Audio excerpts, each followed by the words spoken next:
So today we're going to talk about how to use AI to survive nuclear winter.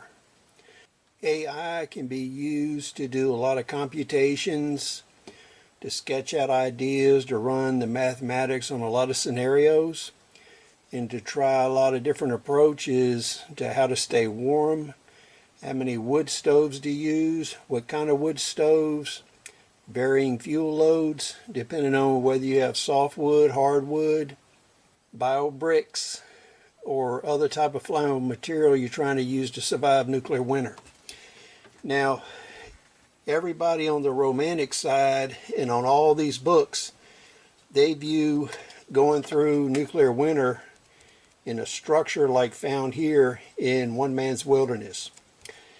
And Dick Proenneke survived in the Alaskan wilds in this 12 by 16 cabin. And in some cases, he got down to 50 below zero and survived. And if you get his book and you read it, you'll learn a lot about how to survive in a cold environment, but it does not tell you how much firewood he burned to stay warm and what the internal temperatures of the cabin were. So what I did is use Microsoft Copilot, the public version that you don't have to sign up for or to pay for. And I did a bunch of calculations, scenarios, which if I'd have done them professionally, having been an engineer and a scientist, I would have generated 2 or 3 days worth of work and about 150 pages worth of computations. And what we did is we tried a lot of different scenarios with building types, where to put the wood stoves in the building to maximize zone heating, what type of enhancements to do to the building as far as insulation, thermal barriers, storing firewood inside the building, modifications to the stoves themselves. If you're looking at double barrel stoves, you can do a lot of modifications to those to actually increase the efficiency of the burn. And what we did is ran the scenarios for normal times and for nuclear winter. And what I did is I had the AI use weather data from a town that's about 30 miles north of me. That way it gives me a little bit of margin on temperatures. And when we look at nuclear winter, we have several scenarios there. So what I did is I had the data put in daily, monthly, and yearly consumption depending on what it was.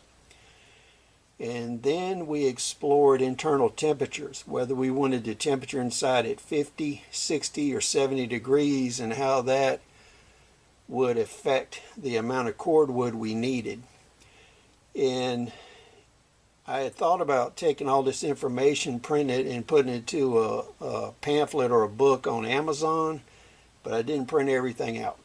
It would have been 150, 200 pages, and it would have had the diagrams and all the data. What I'm going to do is show you some selected data. And at first, I looked at a cabin like this and what it would take in nuclear winter in my locale to survive in that structure. And we'll go through that in an abbreviated manner. Then what I did is I looked at a more realistic scenario where you have a larger building, and the building I finished, the building I selected based on the needs in this area was a 30 by 80 workshop. And when I explored the AI results, what I found was if I burned one and a half cords more per month in nuclear winter, then I could actually have a add-on to that building. So I ended up with a 30 by 80 foot workshop with a 16 foot by 80 foot lean-to room built on the side of it. And by rearranging the stoves inside that building into a triangular heating zone, I found that that would reduce my cordwood usage 15 to 20% and allow me to heat a much larger space.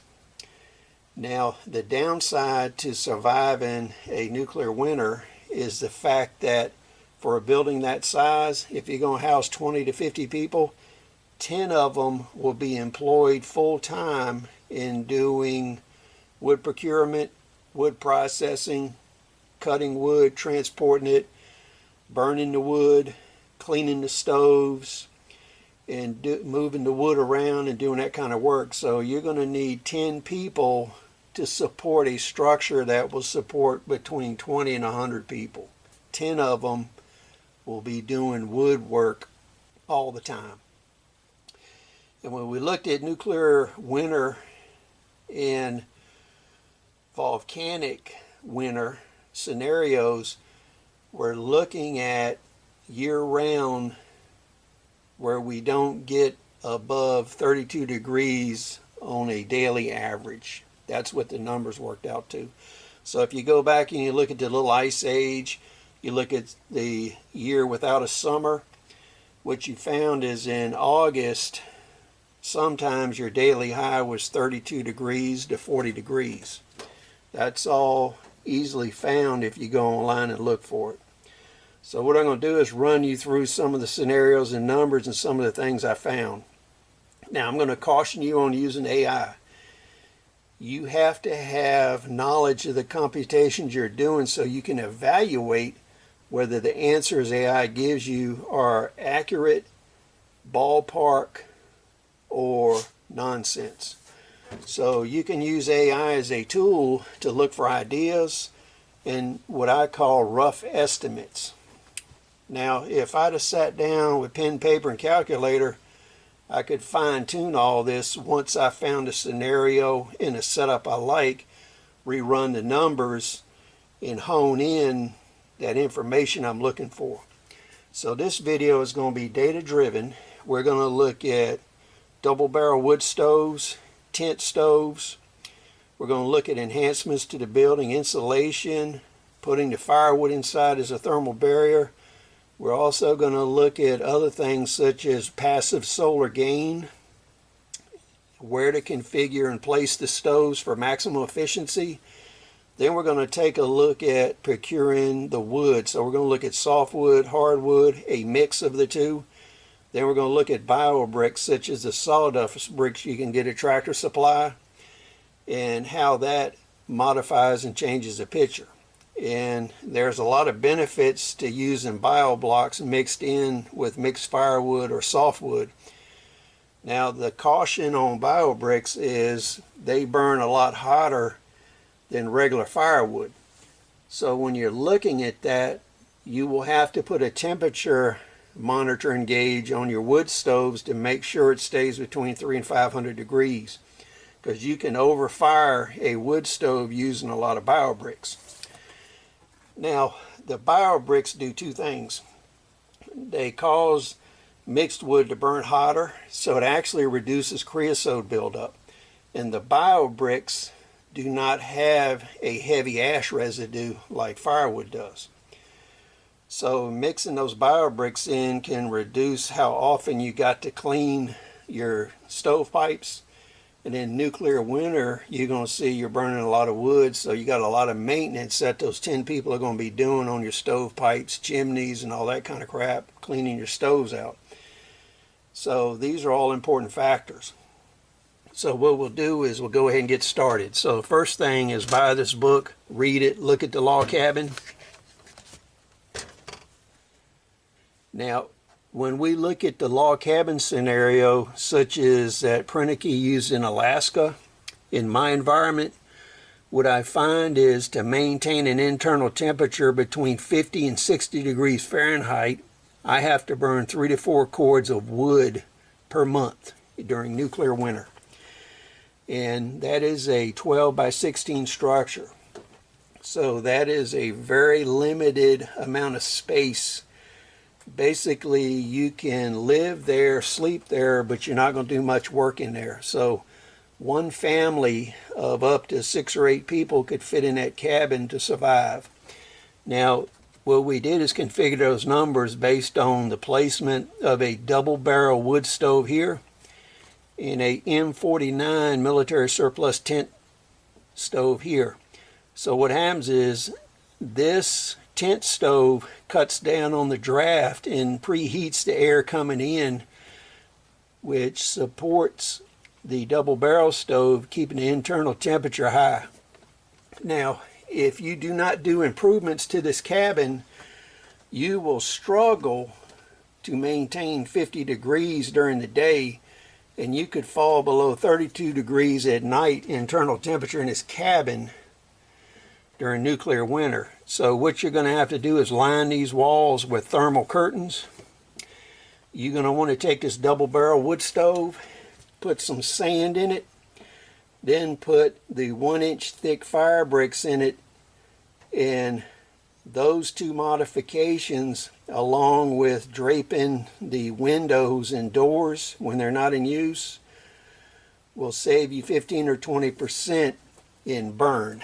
So what that means is your cordwood usage will be 15-20% lower, giving us these numbers of 3 to 4 cords per month. And you'll notice that's a lot of firewood for a structure that size, but we're talking about nuclear winter or volcanic winter. Now the thing to keep in mind is this could go on for 6 months, a year, 10 years, depending on what the phenomena is and how accurate the models the scientists came up with. Now for our AI modeling, this is the result I ended up with. What we have here is your basic 30-foot by 80-foot workshop. So this is pretty much an open structure.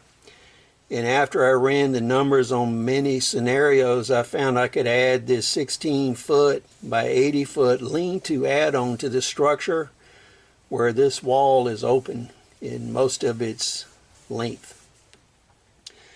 And to get maximum burn efficiency, you have to zone heat this. So we have 3 55-gallon double barrel drum stoves, one here, one against the back wall, and one here.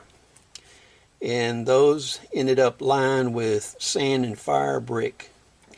And then around the perimeter, we stacked firewood 4 foot thick against the walls.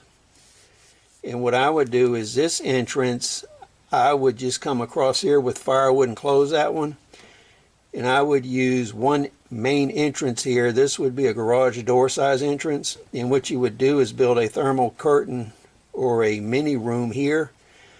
You would put an M49 tent stove here to preheat this chamber. This is your entrance and exit. Just doing this will cut down your wood usage 15%. And then adding this firewood gives you thermal mass and some insulation. That will cut your firewood usage 10 to 15%. And then with the additions to your drum stoves, you actually can get down to using half of the calculated firewood mass that you would use in an unimproved building like this. Now what's going to kill a lot of people in nuclear winter or volcanic winter is they're going to be in a structure that's unimproved. And when you run the calculations on these buildings, I tried 1 stove, 2 stoves, 3 stoves, and 4 stoves. And I found the 3 stoves in a triangular pattern was the most efficient as far as heating the structure.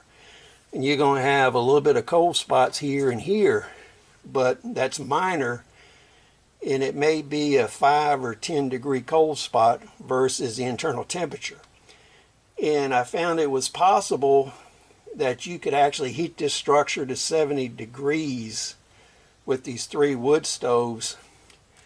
And then if you add this to it, you could heat it actually higher than 70 degrees based on the firewood, while your outside temperature was 20 or 30 below zero. Now, like I said, you add some passive solar improvements to the structure. You put some thermal mass in here. You can put blocks, bricks, or rock around these barrels and wood stoves. You can put block and brick in different parts of the structure, that will absorb and re-radiate heat at night. So these passive steps can get you a lot of heat gain when it's the coldest. So the caveat here is you're going to have to burn these stoves day and night.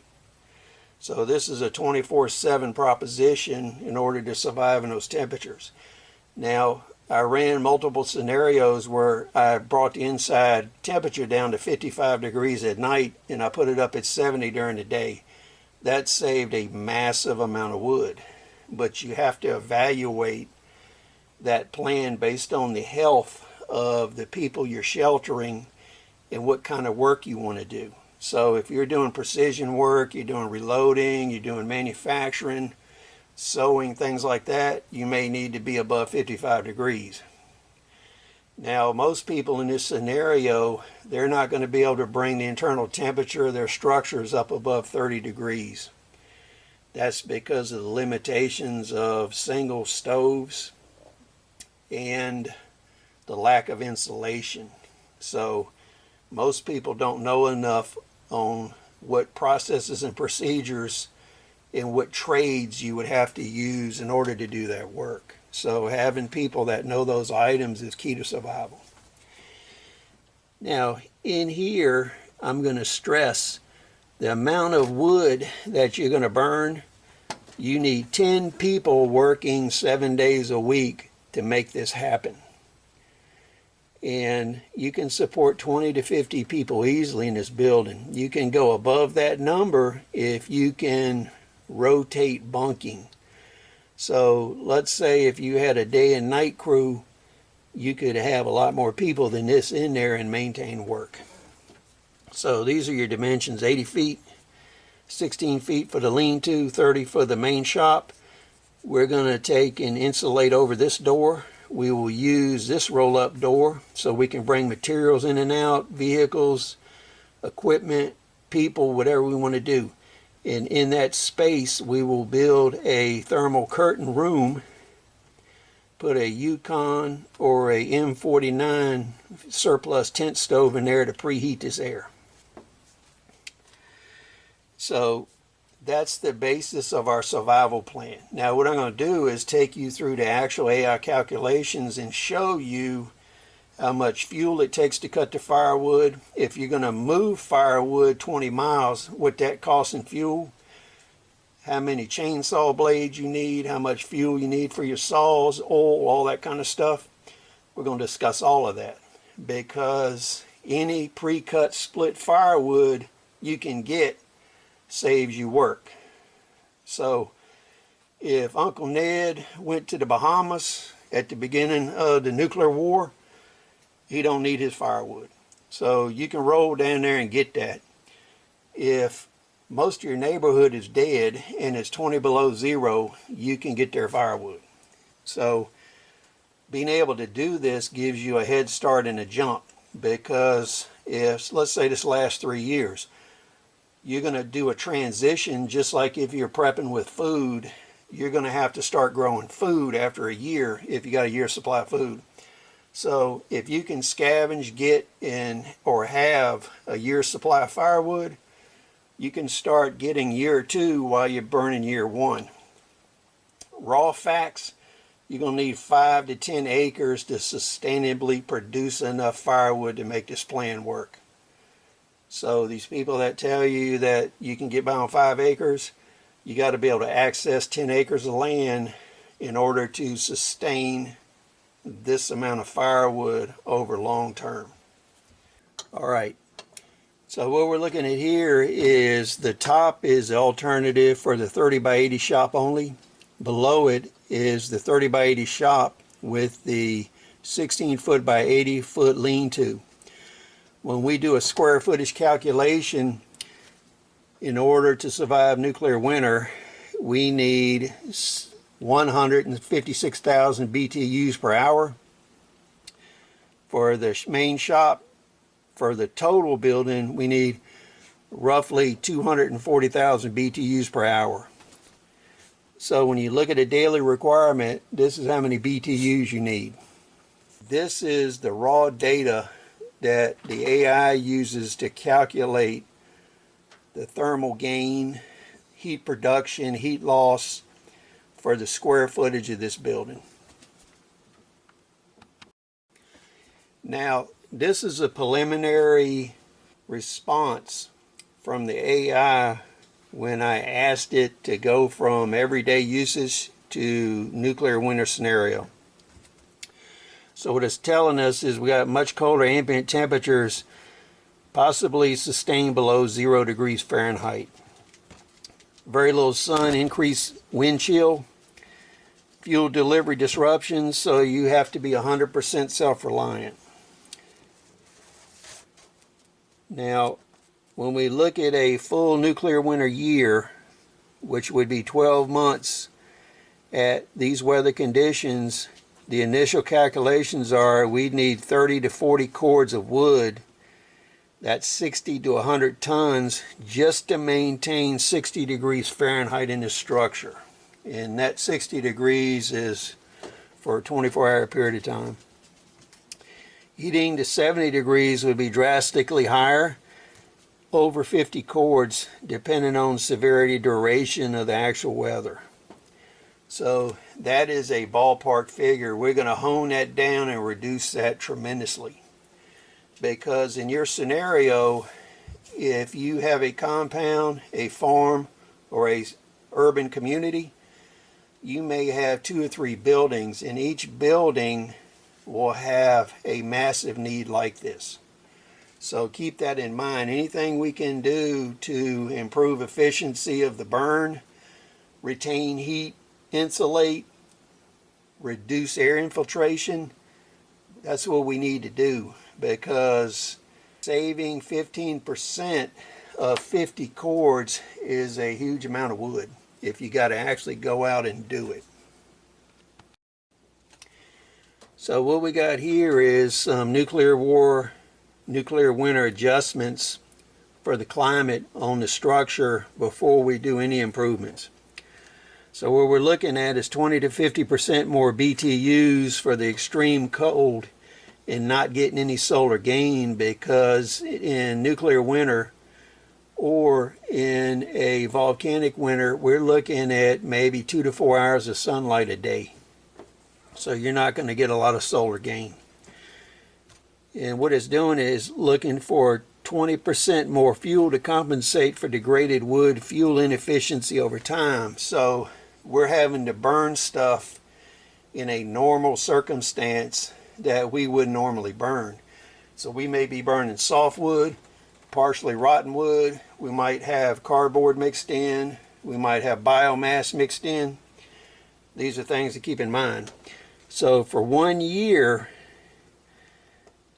if you maintain internal temperature of 50 degrees, that's roughly 40 cords. 60 degree internal temperature, 50 to 55 cords. 70 degrees, 60 plus cords. And with that 70 degrees, the 60 plus could run up to 70, 75, depending on insulation and other issues. If you're opening the doors, you're moving people in and out a lot to do work, you're going to need more wood. So these numbers we're looking at are based on theoretical minimum opening of the structure. Now what we got here is a table, and for our 30 by 80 shop with the 16 by 80 foot lean-to, 3 fire brick lined barrel stoves, this is what we can maintain based on a more accurate calculation. So during a regular winter in my area, maintaining 50 degrees 24 hours a day, 25 to 30 cords per year. Nuclear winter, 40 to 50 cords. Maintaining internal temperature 60 degrees, 35 to 40 cords. Nuclear winter, 55 to 65. Because you're seeing in here, we're starting to actually have to have more wood once we start refining calculations. 70 degree internal temperature, regular time 45 to 50 cords, 70 to 85 in nuclear winter. This is a massive amount of firewood. So what we're going to do is start looking at things that we can pare this down. So what I did is I had AI break this down into daily usage. So when we're looking here, our daily use of firewood, this is what you're going to have to burn and move around every day. Regular times, basically 0.10 cords. During nuclear winter, 0.17, which is almost double. And you can see these other numbers. Basically, you're doubling your firewood usage every day during nuclear winter. So when you're thinking about this, you got to move this around, and you're starting to see that the amount of work involved in this. So what I started doing is adding in different kinds of firewood bio bricks in mixes of the three to see what we could do to improve our burn and cut down on our maximum usage. So what we do here is, these are the assumptions. Seasoned hardwood, which most of the calcs were done for, this is your BTU per cord. Seasoned softwood, 15 million BTUs per cord. So when we go through here, if we have a mix of soft and hardwood, you're looking at 17.5 million BTU, which is much better than just burning softwood only.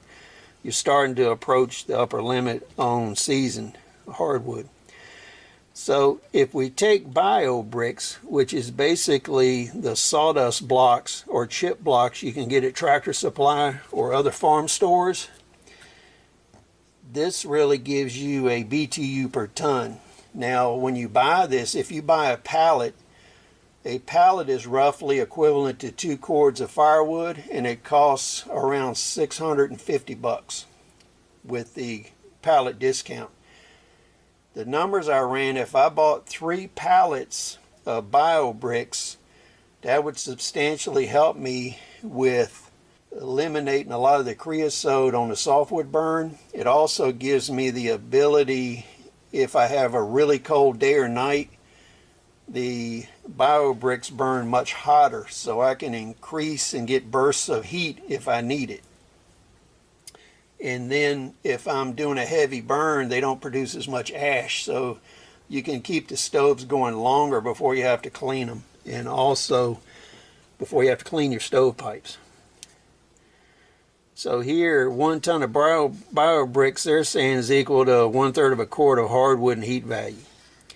And then if we mix bio bricks, softwood and hardwood together, 50% mix, 50% bio brick. So that's one of the things we're looking at. So now we have a comparison table we're going to look at. So right here we have the different fuel types on the left. We have how much of the material we would use in the daily use column. We have a monthly use column. And then we have notes on pluses and minuses. So hardwood, we're going to burn 3 cords per month. And when we look at the efficiency, it's efficient and long burning. If we look at softwood, it burns faster, and it burns faster, and it needs more volume to store it. Because if you're looking at BTUs, you got to store more of it. Now, this quantity is based on everyday burn. It's not based on nuclear winter. We hadn't got to that part yet. So mixed wood is here. It's a balanced approach. Bio bricks, easier cleanage and storage. Mixed bricks and firewood, that's our hybrid strategy for flexibility, increasing heat, reducing maintenance. So like I said, this is for everyday use. It's not for nuclear winter yet.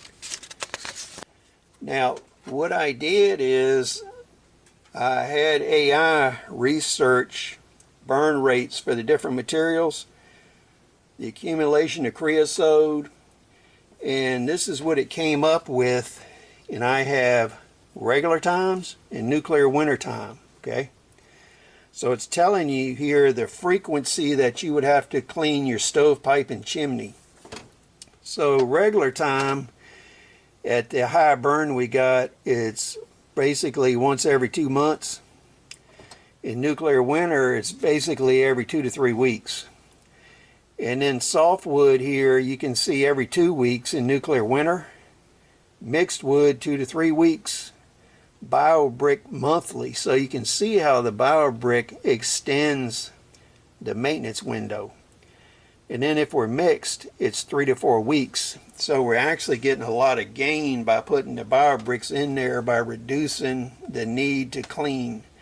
That's also a major safety factor.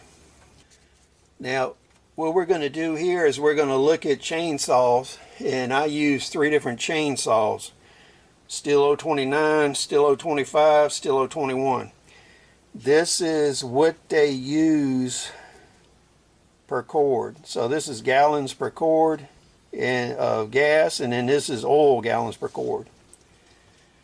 So that's the basis of what we're using to calculate. So this is just an example. Monthly wood cutting at 60 degrees, regular winter. So this is not nuclear winter data. So using the Stihl 029 only, I would burn roughly 3 gallons and 42 ounces of oil for 3 cords. And then if I used all 3 saws in rotation or at once, that would go from 2.7 or 3 gallons down to about 2.5. Because I use the 025 and 021 to do limbing and small stuff, and pretty much use the 029 to drop stuff and cut tree trunks. Because I'm old, so it's easier on me to use a lighter saw. Now, what I did is I asked AI to come in here and tell me how much gasoline and oil it would take for me to cut 10 cords, 30 cords, 50 cords, and 100 cords of wood. And I did it for each chainsaw, and then I did it for using them in a combined manner. So you can see 10 cords of firewood on the 029 is going to cost you 9 gallons of gasoline, 64 ounces of oil. If I used all the saws, it would cut it down about 1 gallon. If it was all smaller wood, I could use my 021 and I could save 3 gallons on that 10 cords. Now here, 30 to 50 cords, the 30 cords is more realistic for what we would need in nuclear winter. So roughly we're looking at 30 gallons, 25 to 30 gallons of gasoline is what it's going to take to cut enough firewood for 1 year of nuclear winter. So you need 30 gallons, and that's theoretical. So if we take into account real world and the loss from pouring gas, mixing gas, good gas, bad gas, we factor all that in, I'm going to just say 50 gallons is what you're going to actually need instead of 30.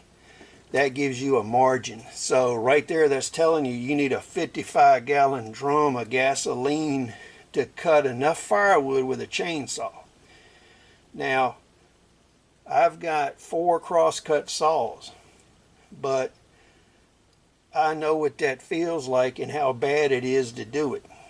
So, you know, people are going to come on here and say you can cut this with a cross-cut saw and blah, blah, blah, blah.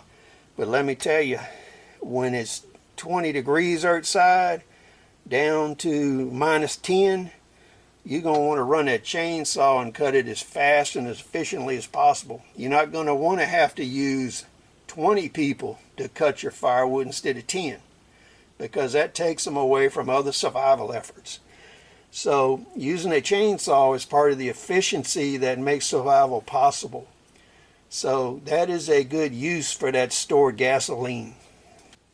Now, I went ahead and also had AI calculate how many chains and bars I would need. And if you look here at 30 cords, I'm going to need roughly 5 chains and 2 bars. That's pretty accurate if you're good at sharpening chains. If your wood is going to have ice on it, if it's going to have dirt on it, you're going to have to double that amount of chains because it's going to tear them to pieces. So whatever you can do now And when you're sorting wood in nuclear winter, if you can get clean wood and cut it, you're going to save yourself gasoline, chains, and bars, and the saws themselves. Because what people don't take into account is you're going to have to cut at a professional level. So that means you're going to have to maintain your equipment at a professional level. Most people, their saw will be inoperable after 2 cords of firewood. And I'm telling you that from the observation of 50 years of seeing people cut firewood. So you can take that or leave it. What I did is I asked AI to calculate if I have to haul my firewood 20 miles, and I'm using different types of trucks, an M35 deuce and half, F350, F250, a Pensgauer, a Unimog, Toyota pickup, or a Japanese mini truck. So what I've done is had a chart here. It gives you the miles per gallon, how many trips. If I haul 10 cords, 30 cords, 50, or 100 cords, and you start looking over here, and what you find is counterintuitive. If you got a deuce and half, you will use the least amount of fuel because of the carrying capacity of the truck and the reduced amount of trips. So 95 gallons of fuel in a deuce and half could haul 100 cords under good conditions. Now the interesting thing is the first time I ran these numbers, the AI calculated the deuce and half at its off-road capacity, which is 2.5 tons. And when it did that, it said it could only haul 2 cords of firewood instead of 3.3.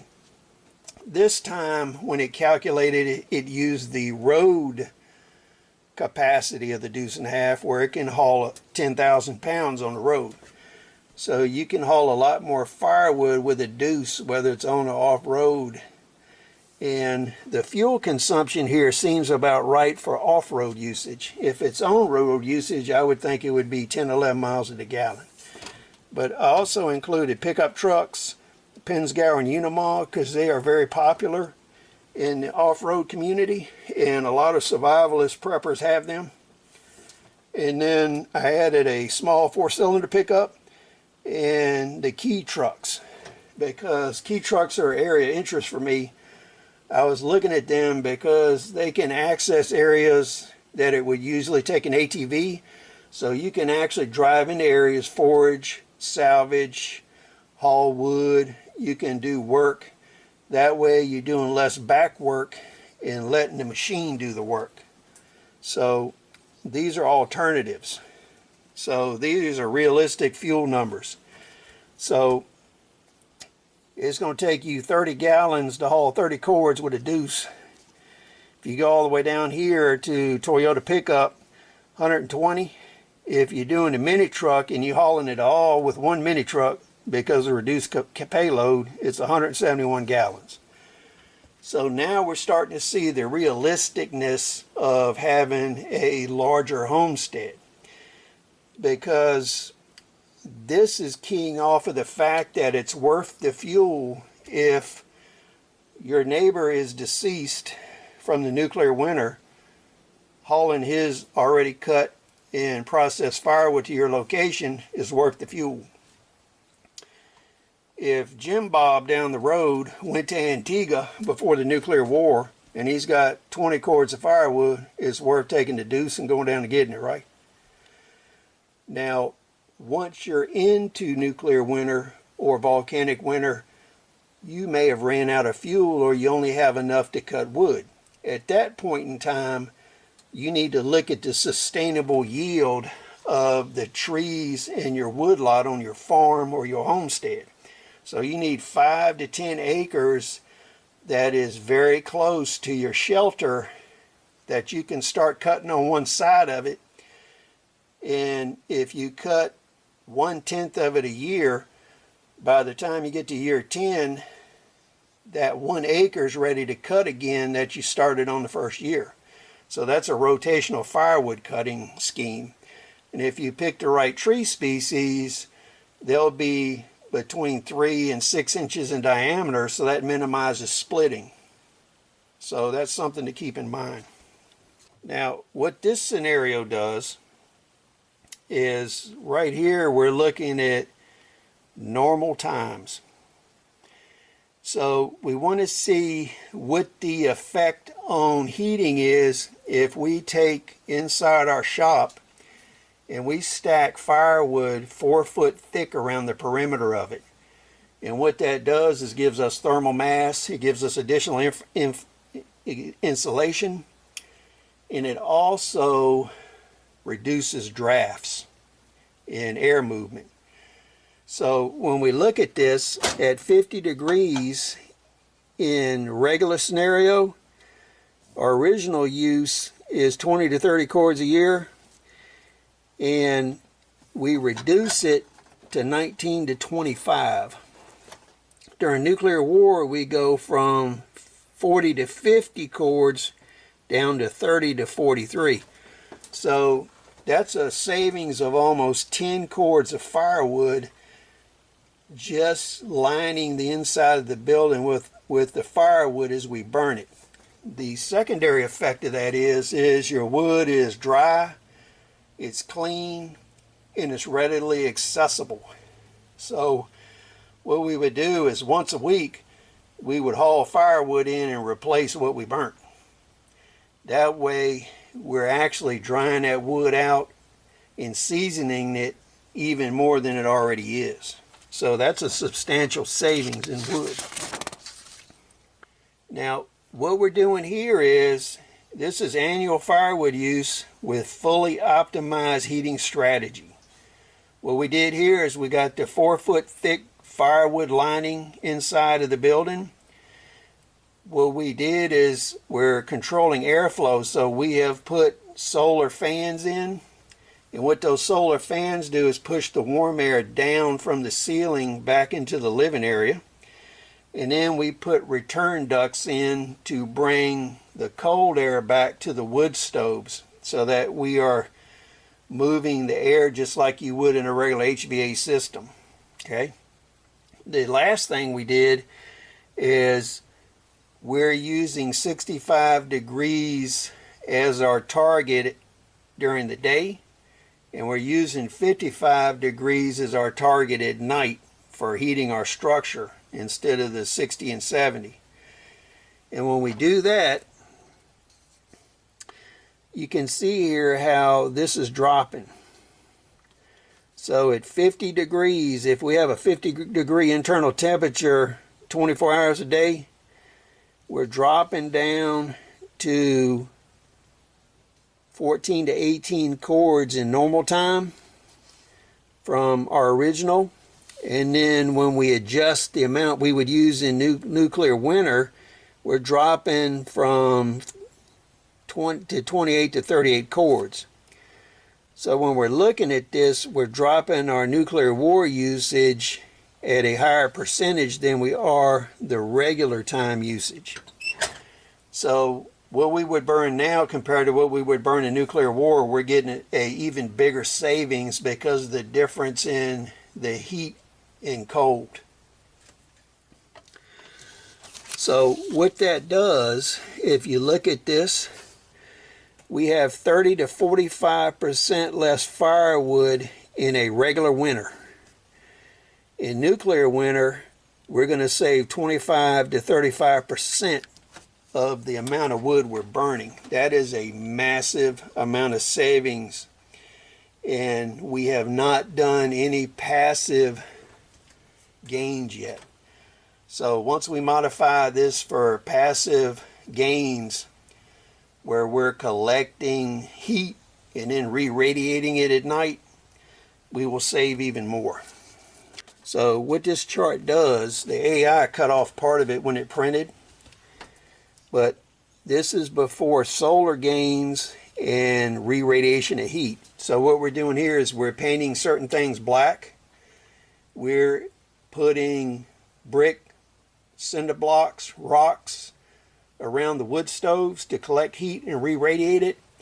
We can increase the mass of the walls, and You can also take your water supply you're storing and put that near your wood stoves, and that way your containerized water is absorbing the heat and it re-radiates it at night.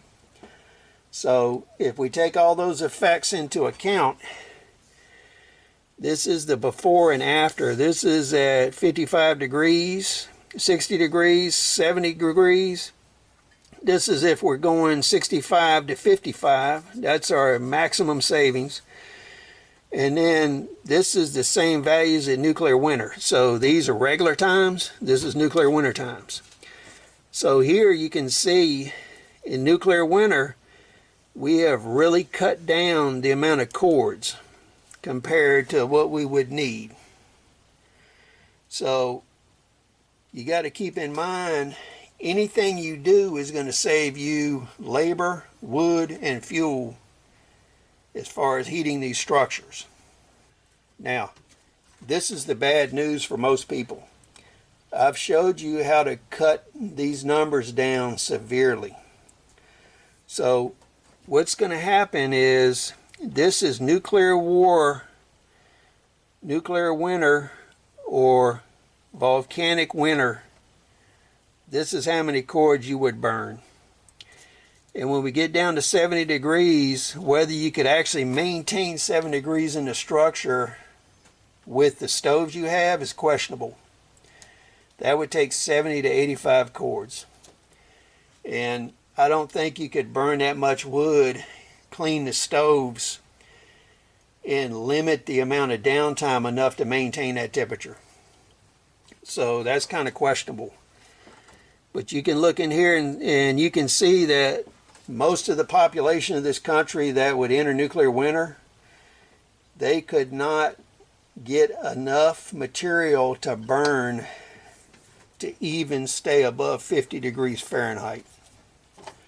So what we've learned here is, by using all of our engineering, our combat engineering, our survival engineering, we can reduce the amount of wood we need to burn using 3 double barrel wood stoves with modifications, putting them in a triangular heating zone pattern, and doing all of the improvements on insulation, having return ducts, fans, thermal mass, stacking the firewood inside the building to give us more mass, re-radiating heat, passive solar gain, and also passive gain from our water supply, putting bricks, blocks, rocks around the stoves to re-radiate, even including encasing them, so that basically you're making a ceramic or a rock heater.